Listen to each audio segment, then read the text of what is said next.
The fallacy of explanation. Now, what do I want to talk about for at least 10 minutes? That's my goal for these videos is 10 minutes. What can I talk about with the fallacy of explanation? Well, to start out, I will say that the fallacy of explanation is not what you're going to see in a textbook or on Google or if you talk to your professor or anything. Or at least I don't think it is. It's just in my mind. It's just my own thing that I made up. And it's interesting because no, I didn't do research to see if this exists. I didn't follow up with my thinking to see if it's accurate because in doing that, it's actually a contradiction the very nature of the statement itself. Because the fallacy of explanation says that if I can explain something, that it actually means something. And this is a scary position because I, of course, am not against explaining. If I was against explaining, I wouldn't be making this YouTube channel, any of these videos. So obviously, I want to explain. I want to try to explain or hear explanations. But there's a fallacy, I think, that happens when we explain something and the other side doesn't respond, or doesn't know how to respond. Or even worse, if we explain something and it leaves the other side speechless. Now, we might consider that a win,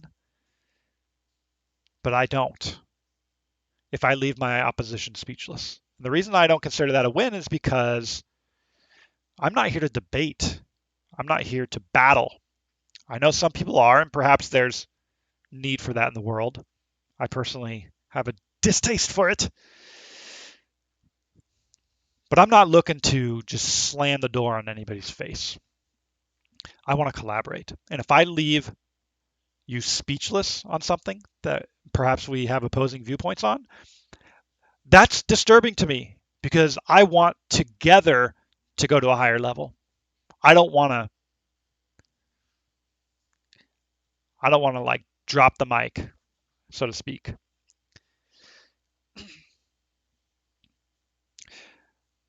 I am much more interested in collaborating than I am in debating. So the fallacy of explanation, I want to give some examples here.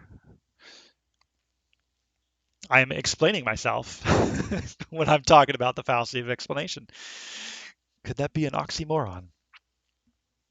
Well, I work in the tech industry and I'm an artist. I'm an artist in the tech industry and I live in San Francisco. There's subjectivity all around me. There's wokeness all around me. And I was not raised in wokeness, so this is quite the contrast from what I'm familiar with growing up. What I'm familiar with growing up, or what I'm familiar with in terms of at least one worldview, is to have solid explanations for everything, to have data, to have facts, to have tangible substance for everything that you want to explain. And if you have the facts and your opposition doesn't, that puts you at a higher ground. Well, I can see that definitely making sense. Now, unfortunately, I don't find that to be entirely accurate. An entirely accurate assessment of reality. Subjectivity is needed. I dare say feeling is needed. In fact, I want to make an entire video on feeling, which I'm not there yet. Intuition is needed. An example that comes to mind is I being in tech and having an audience of users. We have data, lots and lots and lots and lots of data. And we're a small tech company, so imagine what the big tech companies have. But there are people that dedicate their entire careers to this data, to creating the data, to extracting the data, to analyzing the data. And sure enough, it's very needed. We need to know what our audience is doing and why. But the fallacy of explanation would say that we need to follow what the data says. Maybe, right? Maybe we do, but maybe we don't. Just because the data says so doesn't mean that's the end all be all. The data is never innovatively forward thinking. All that data can do is show you what has happened up to this very second. To this very second, what has happened, what users are responding to. That's the facts. That's the data that comes in. This is what it's showing. This is how users are responding. But it can never tell you what the users will respond to a week from now, a month from now, a year from now, 5 years from now. It can give conviction, expectations, but it can never be firm and solid. It can never be without a doubt. If that kind of data was without a doubt, then I mean, like tech company, it would be way easier for tech companies, and I don't know, it would just be a different conversation. I remember hearing once told to me that I think is probably the most beautiful way of explaining what we do with data, what we should do with data.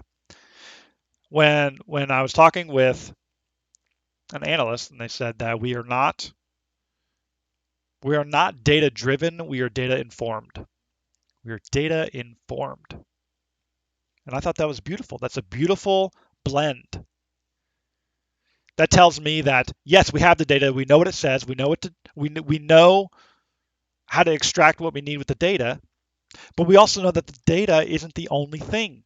Intuition, conviction about future prospects, art.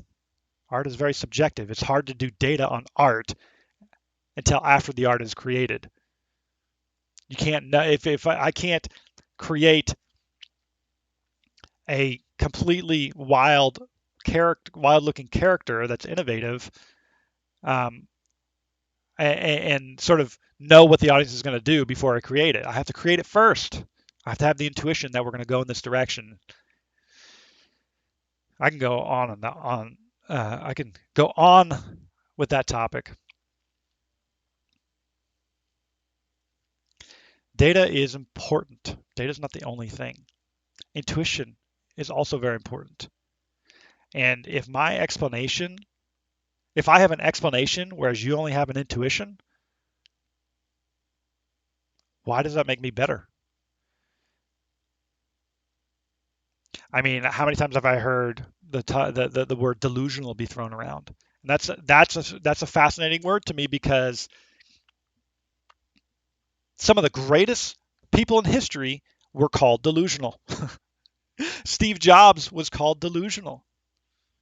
People who overcome great odds, let's say, cancer patients, athletes who got injured, um, the, you know, the most inspirational stories out there were people who were delusional. That's that's where almost like the root of inspiration is to first be delusional. So I almost feel like to be called delusional is a compliment.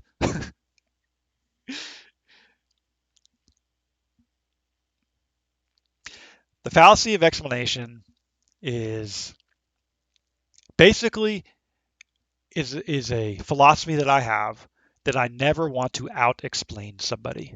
I never want, and if somebody wants to out explain me, I shut down. I shut down. I don't, I really don't care if you have a laundry list of data. I work in data. You don't think I know good data? You don't think I understand data? You don't think I understand facts? But here's part of the fallacy with data is with a big enough sample size. This is what we learn in tech. With a big enough sample size, you you can get data to say whatever you want.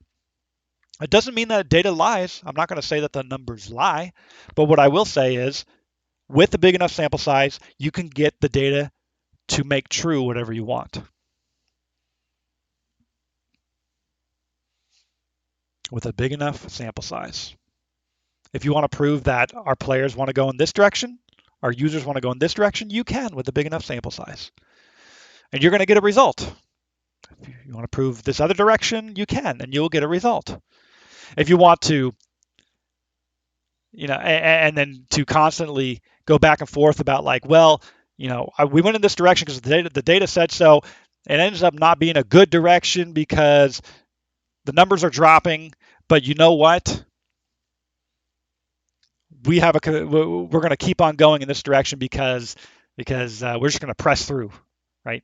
And try to be inspirational. Like we're just going to press through, and maybe that works. It's just the point is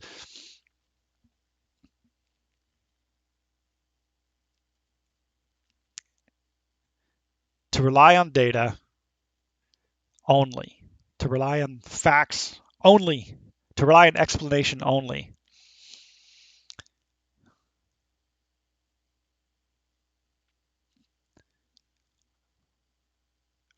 I think is a fallacy.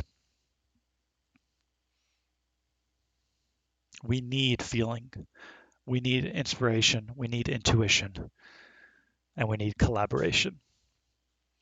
I think that's how I'm going to end this video. Thanks for watching, and I'll catch you guys later.